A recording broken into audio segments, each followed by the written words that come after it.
Okay, class, how you doing today? Class of 2. Today I want to talk about forensic science. I got a little presentation for you. What do we know about forensic science? That's what we use to like catch criminals and stuff. Yeah.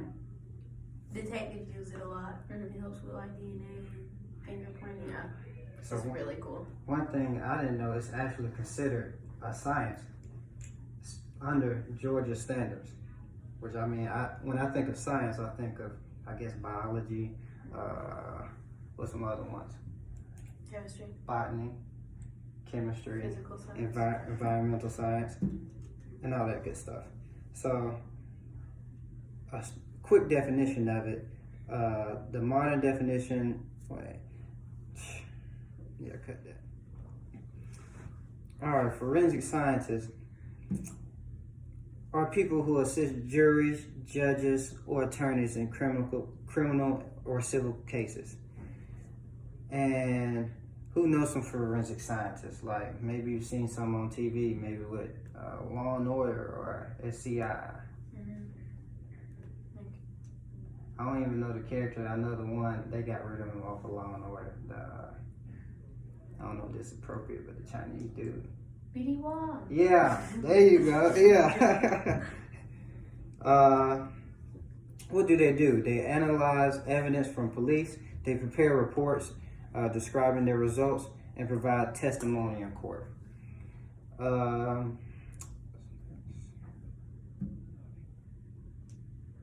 Do you know how far back does forensic scientists go? Not long. Like What's a guess? 90s? 90s? 80s, 90s? I mean, like when it really started to develop. This might come to a surprise. Somewhere between 287 BC and 212 BC, which is kind of a shocker. I wouldn't think. I don't know how they would do it. Yeah, like what? Blood spatter analysis, stuff like that? Yeah. Back then? That doesn't make sense. How do you prove that a crown is made of gold? In this case, by examining the principles of water, displacement, and density, they were able to prove that a crown was not made of gold, as claimed. I guess that. Alright, I guess. All right. What about forensic scientists in the media? No, I don't remember that. All right, so we kind of get an idea of what a forensic scientist is. So what's maybe some of the tools they use to do their job? Gloves so you don't tamper the evidence. That's one thing.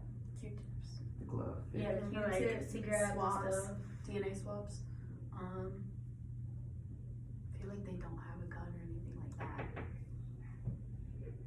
Because if they're just in a lab, Yeah. maybe they need a lab. Test tubes. Test tubes. Yeah. What about when they're trying to identify somebody? Like The blood and Yeah. what else? Fingerprints. Fingerprints. That's what I want to get to. Another, like we said, forensic scientists go back, or science goes back to before Christ. But this cutting edge piece of technology that not just came out, but relatively came out soon compared to the timeline of forensic scientists. So it came out between the mid 90s and on now. And what's some of the ways we use fingerprint scanners now? to get into the library. There you go. What's another way? To get in the dining hall. Yes. A lot of stuff. Get arrested.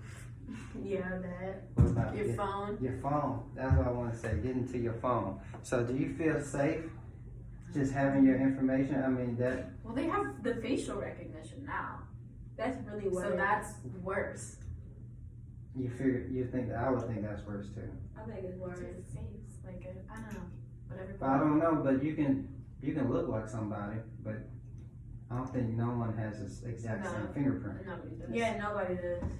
So, do you know they can actually, like if they're I guess they have your phone, and you don't have like your fingerprint, your actual fingerprint on the phone, but they can go into the phone and grab that data, your fingerprint data. But I don't think you can even activate your phone without putting a fingerprint on it, can you? I mean, they can still get into your phone. I mean, So I feel like you can just do the password, right? I remember the I don't first know. thing they asked me to do when I got my phone was to put in my fingerprint. Well, they want everybody's fingerprint. Cause can't they do like, if they're looking for a criminal, they can look at the fingerprints? Yeah, they can go, Like they can your go to their phone, but I fingerprints, mean, they have to get permission from Apple, and they'll do it. Well, Apple's That's gonna give them crazy. information. Well, no, in one situation they didn't. I don't think it was a fingerprint, but it was like I do remember that. it was like, I don't know what it was. It was some type of big, I don't even want to say. Invasion of privacy. Yeah, that's what they said. That's why they won't let him, because of invasion of privacy. But it was, I think he did something real bad, and they wanted proof of it. I can't remember what it was. We'll get back to that later. But benefits of a fingerprint scanner. What's some of the benefits? Everybody can't get in your phone. Yeah. That's true. And if something, or no, because I can't even say like if your phone gets stolen, they can't get into it, they really can. Mm-hmm. So, Some other ones are, they're very, very high in accuracy. So like you Yeah. said, no one has the exact same fingerprint. And most economical biometric PC user, they use that to authenticate stuff. So like, just like you don't have to spend 2 seconds to put in your password, it probably takes half a second for you to get in your phone or MacBook now. It's easy to use. Another thing, it takes up small storage, so it doesn't have to, what do I want to say? Data. It doesn't take up that much data in your phone. And it's standardized.